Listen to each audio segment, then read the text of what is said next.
LNJP अस्पताल में पिछले कई दिनों से अपनी मांगों को लेकर एनएचएम के कर्मचारी धरना दे रहे हैं। आपको बता दें कि आज एलएनजेपी के कर्मचारियों ने धरना स्थल पर हवन किया और कहा कि यह हवन सरकार को सद्बुद्धि देने के लिए किया गया है।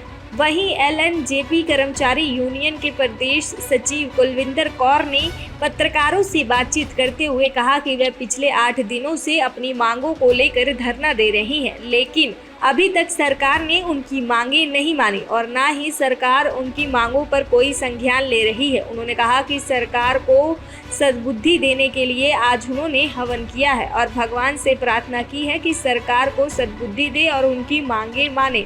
उन्होंने कहा कि अगर हरियाणा सरकार उनकी मांगे नहीं मानती है तो वे जल्द ही कोई बड़ा फैसला लेंगे और सड़कों पर उतरने के लिए मजबूर होंगे। आज हड़ताल को हमारा 8वां दिन में प्रवेश कर गई है। अभी तक भी सरकार ने हमारी कोई सद्बुद्धि नहीं ली है। हमने आज सरकार की सद्बुद्धि के लिए हवन कराया गया है और ताकि सरकार को कुछ हमारी याद आए और भगवान से हम प्रेयर करते हैं कि सरकार की बुद्धि को सही करे और हमारे एनएचएम कर्मचारियों के बारे सोच के रेगुलर पॉलिसी में डाला जाए और 27 सालों से जेल रहे अभिशाप को दूर किया जाए। तो कितने दिन हो गए और बात करें लगातार आप प्रदर्शन कर रहे हैं, यहाँ पे सरकार से कोई बातचीत हो पाई नहीं हो पाई, कहाँ पे फंसा है, क्यों नहीं बात बन रही है? 3 दिन पहले एमडी महोदया से हमारी बात हुई थी। उन्होंने हमें मीठी गोली देने का काम किया।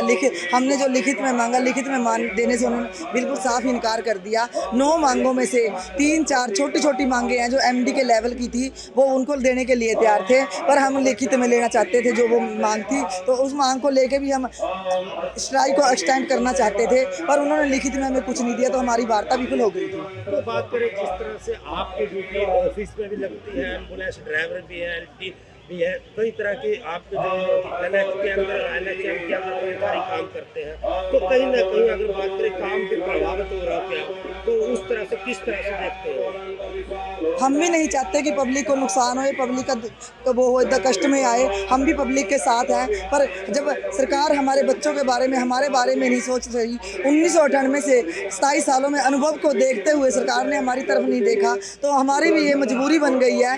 दुखी दिल से हम पब्लिक को परेशान करने पे लगे हुए हैं, ये हमारा मन नहीं करता, पर सरकार ने हमें करने के लिए मजबूर कर दिया है। तो कब तक धरना जारी रहेगा? जब तक सरकार हमें लिखित में 7वां वेतन जो सरकार ने हमें दिया था, मनोहर लाल खट्टर जी ने 2 नवंबर 2021 को दिया था, पर वो आज तक भी वादा पूरा नहीं किया।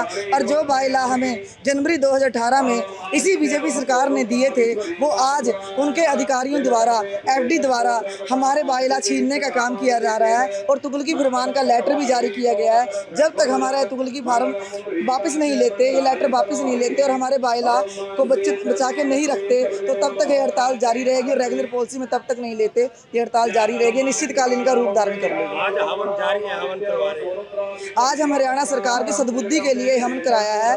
ये इसलिए कराया है हवन कि सरकार हमारे बारे सोचे, भगवान उनकी बुद्धि में कुछ हमारे लिए पॉजिटिव डाले। अब तक कुल कितने दौर की वार्ता हो चुकी है?